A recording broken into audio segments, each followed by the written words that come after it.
اسلام علیکم شرائن کی آواز پر سب نے پیچھے مڑ کے دیکھا تھا۔ بیا نے سامنے نظر اٹھائی، اپنی بھرپور مردانہ وجاہت سمیت وہ ان کے سامنے تھا۔ اسے دیکھتے ہی پرانے زخم سب اٹھانے لگے تھے۔ ارے آؤ بیٹا دیکھو تو اللہ نے کیسے خوشیوں کے در ہم پر کھولے ہیں۔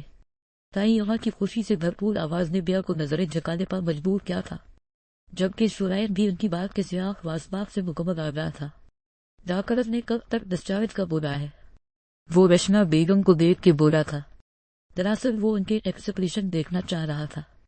کچھ دیر تک کر دے گے بیٹا، تمہارے ابو دستاویز پیپر ریڈی کروانے گئے ہوئے ہیں۔ تائی امی کی آواز پر وہ سویلا کے رہ گیا۔ آج 2 دن بعد وہ واپس آیا تھا، جبکہ وشما اور محب کئی بار اسے دیکھنے آ چکے تھے اور ان سے وہ ساری صورتحال معلوم کرتا رہا تھا۔ نہ چاہتے ہوئے بھی وہ وشما کا سامنا نہیں کر پا رہا تھا، اور ایسے میں یہی اس کا فرار تھا۔ لیکن آخر کب تک واپس تو اسے اسی جزیرے پر آنا تھا، اگرچہ کچھ قصور بیا کبھی تھا، لیکن اگر آپ اپنی چیز کو دوسروں کے سامنے رواز چھوڑیں تو جیل ہوئے تو اس کو اپنا چارہ بنانے کی کوشش کرے۔ اپنی زندگی میں اسد کی وجہ سے ہونے والے مسائل سے تو وہ خود بھی آگاہ نہیں تھی، اور نہ ہی اسے یہ معلوم پڑا تھا جس کو وہ بیسٹ فرینڈ سمجھتی رہی وہ اس کی بربادی کا کتنا بھیانک پلان کر چکی تھی۔ شرائن کی نظر اس پر پڑی جو ہر طرف سے رنجان بننے کے لیے آنکھیں مونڈے بستر پر لیٹی تھی۔ تگرچہ اب وہ پہلے سے بہت بہتر تھی، مگر شاید وقت نے اسے اتنا تھکا دیا تھا کہ صدیم کی تھکاوٹ اس کے معصوم چہرے پر آیا تھی۔ ہیزل گرین آئیز کی جگمگاہٹ بند پلکوں کے پردوں میں چھپی تھی، جبکہ آنکھوں کے گرد ہلکے کسی لمبی مسافت کا پتہ دے رہے تھے۔ شرائن کا دل چاہا کہ وہ آگے بڑھ کے اسے خود میں سمیٹ لے تاکہ اس کی ساری بے آرامی بے سکونی ختم ہو جائے، مگر وقت کے تقاضے سے روکے ہوئے تھے۔ وہ جانتا تھا کہ اس کی بیا وہ دن کی طرح معصوم اور پاکیزہ ہے، مگر تھا تو وہ بھی مردون جیسا جو چاہ کے بھی اپنی انا کے آگے گھٹنے نہیں ٹیک سکتے۔ وہ ڈسچارج ہو کے روشنی بڑا آ گئی تھی، کچھ روز اپنے گھر رہنا چاہتی تھی۔ تایا اور تائی اما نے اس کی حالت کی پیش نظر بنا نہیں کیا تھا، اور وہ مصلحت کے تحت جب رہا کبھی وہ سب کے سامنے اس کے رویے کا پول نہ کھول دے۔ یہ گہرا سناٹا تھا۔ اس کے ارد گرد گھر آ کے فریش ہونے کے بعد دماغ نہ چاہتے ہوئے بھی شرائن کو اس کے رویے کو سوچ رہا تھا۔ اس چیز کا جواب تو صرف شرائن دے سکتا تھا، یا پھر نہیں کن کے کال پر تو وہی تھی۔ ایسا کیا ہوا تھا جس سے وہ اتنا ہائی پر ہوا تھا؟ شرائن سے وہ پوچھنا نہیں چاہتی تھی، اور نہیں ہاں اس نے اتنے دن سے رابطہ نہیں کیا، رابطہ کرتی بھی تو کیسے؟ موبائل تو اس ہٹلر نے توڑ دیا۔ اس سوچ کے آتے ہی وہ اداس ہو گئی تھی۔ آنی بی کو تائی ماں کے گھر بھیج کے اپنا ضروری سامان اٹھایا تو ساتھ میں نیا موبائل بھی آ گیا۔ یہ کس نے؟ آنی بی کو دیکھتے ہوئے اس نے حیرانی سے پوچھا۔ بٹیا شرائن بیٹے نے دیا ہے اور سختی سے کہا ہے کہ آپ اسے استعمال میں لاؤ گی۔ وہ کچھ دیر تک خود آپ سے رابطہ کریں گے۔ ہاں آج تک تو کال کی نہیں، آج کیوں کرنے لگے؟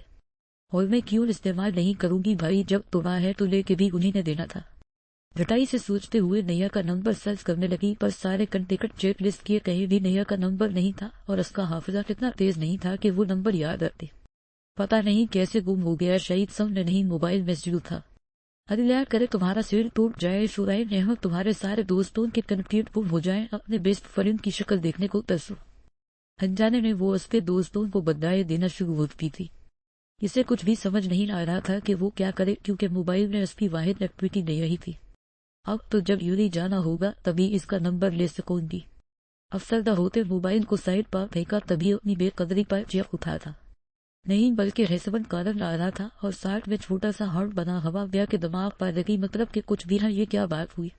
موبائل کو گھورتے ہوئے وہ بڑبڑائی جیسے شرائن ہی سامنے ہو۔ اب اعتراض کال پر تھا یا فینڈ کیے گئے نمبر پر؟ شاید ہی اس نے کبھی اسے کال کی ہو، اس نے تو کبھی نمبر شروع کیا نہیں تھا۔ یقیناً یہ اسی کی حرکت تھی۔ موبائل چیخ چیخ خاموش ہو گیا تھا۔ پورے سکون کے بعد دوبارہ شروع ہو گیا۔ بیا نے غصے سے اسے گھولا جیسے وہ موبائل نہیں شرائن ہو۔ کال 10 سیکنڈ کٹ کر کے نمبر ایڈٹ کیا، ہٹلر نام شروع کر کے اس نے موبائل آف کر دیا، اور سکون سے تکیے پاسا رکھ کے آنکھیں سوئی شرائن دار لڑکی کی زندگی نے کا از کا کی اب کوئی جگہ ہے، جبکہ وہ اس وجود کو یکسر بلا چکی تھی جو اس کی زندگی کے ہر پہلو میں شرائن کی موجودگی کا احساس کروا رہا تھا۔ آپ کا مطلوبہ نمبر اس وقت بند ہے، برائے مہرب۔ شرائن نے بار بار ایک ہی کمپیوٹرائزر آواز سننے کے بعد کنپٹی کو دبایا۔ اب اس کا غصہ آؤٹ آف کنٹرول ہو رہا تھا۔ تو ہے 10 ڈبل غصے سے وقع سامنے پڑے تکیے کو رسید کیا جو سکون سے سوتا، تھوڑا حیران تو ضرور ہوا تھا۔ جلجلہ کے پھر سے ساکن ہو گیا، جیسے پوچھا ہو بھائی میرا کیا قصور؟ محب کی کال نے اس کی سوچوں کے تسلسل کو توڑا تھا۔ یار یہ داؤد مشہدی والا پلان مجھے لیک ہوتا نظر آ رہا ہے۔ میں اپنی گھبراہٹ بھری آواز میں اسے چونکنا کیا تھا۔ کیسے آئی میں کیوں ہوگا ڈے؟ کچھ ٹہن ہے تو بتاؤ، اس نے آواز نرم رکھنے کی کوشش کی تاکہ میں بھی ریلکس ہو کے سچویشن کلیئر کرے۔ اس کی بات سننے کے بعد شاہ نے کہا، ہم ٹارگٹ ریچو کریں گے اور آج بھی، اور اس مشن کو تم اور اسد ریڈ کرو گے۔ پلان بی کی سکسس کا ذمہ تمہارا پلان اے کا فالو میں کروں گا۔ لیکن ہم اتنی جلدی کیسے شاہ، جبکہ ہم نے اس کا بیک اپ تیار نہیں کیا؟ اب ایک گھاؤں آدمی اگر بیک اپ کا انتظار کرنا تو ہم سب کا بیک اپ ہو جائے گا، شاہ نے چڑھ کے بولا۔ پھر بھی شاہ یہ بہت رسپی ہے، میپ کی بچالتی سے بھرپور آواز آئی تھی۔ ہے نمن ہو کے تم لوگ سوچ لو، میں بھی شان میں جوائن کروں گا تم لوگوں کو۔ شاہ کا ترمیمی انداز دیکھ میں بھی پرسکون ہوا تھا۔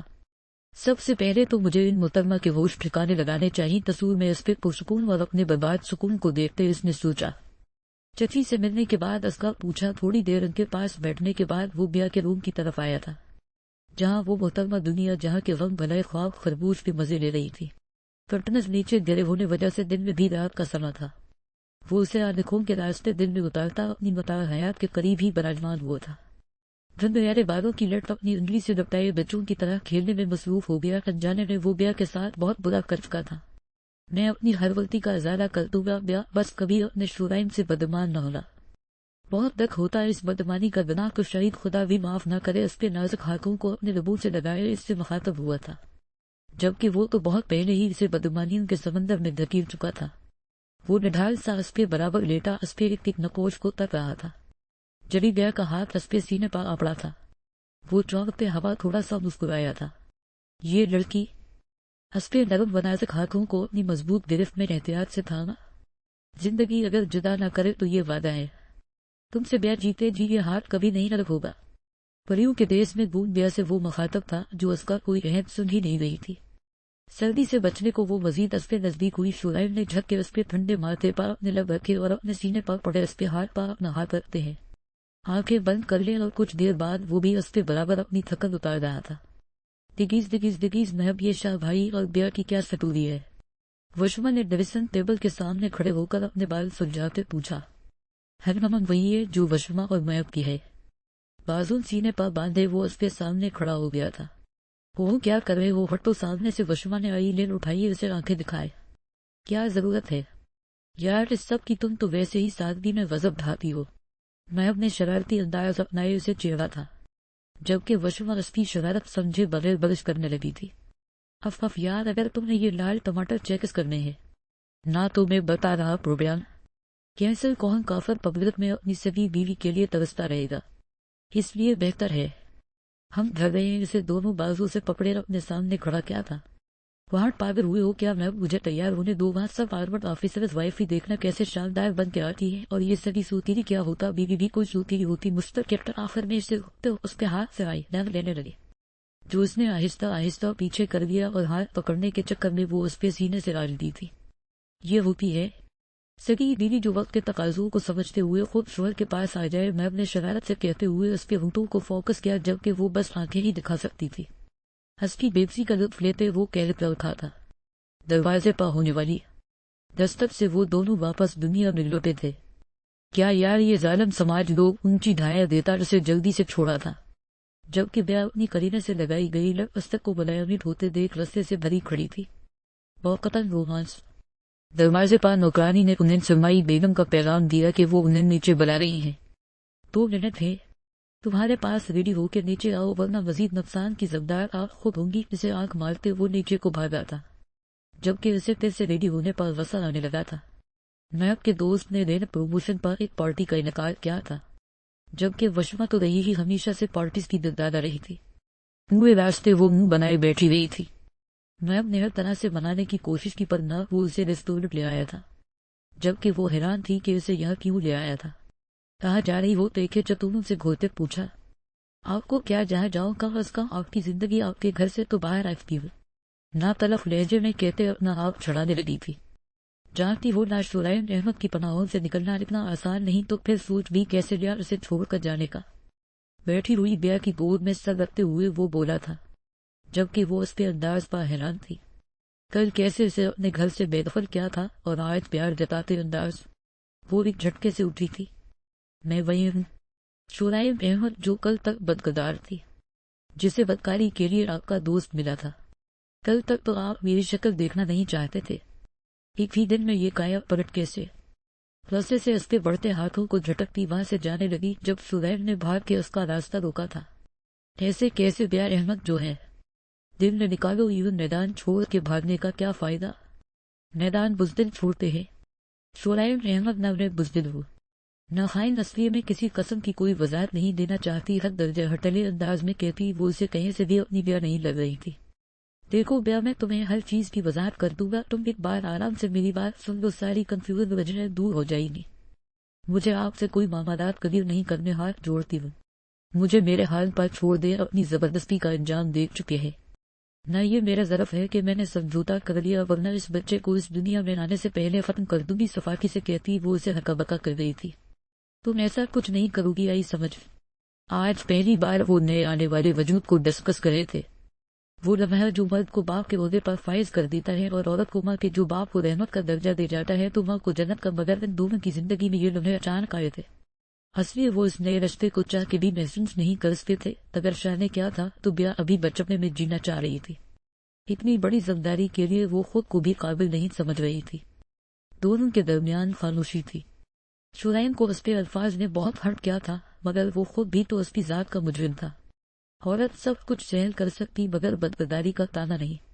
شعیب کو سمجھ نہیں آ رہی تھی کہ وہ کیسے اس کے سامنے اپنی وضاحت دے، جبکہ وہ یہ بھی چاہتا تھا کہ وہ خود ہی سب کچھ سمجھے، شاید وہ اس پہ کہے پر یقین نہ کرے۔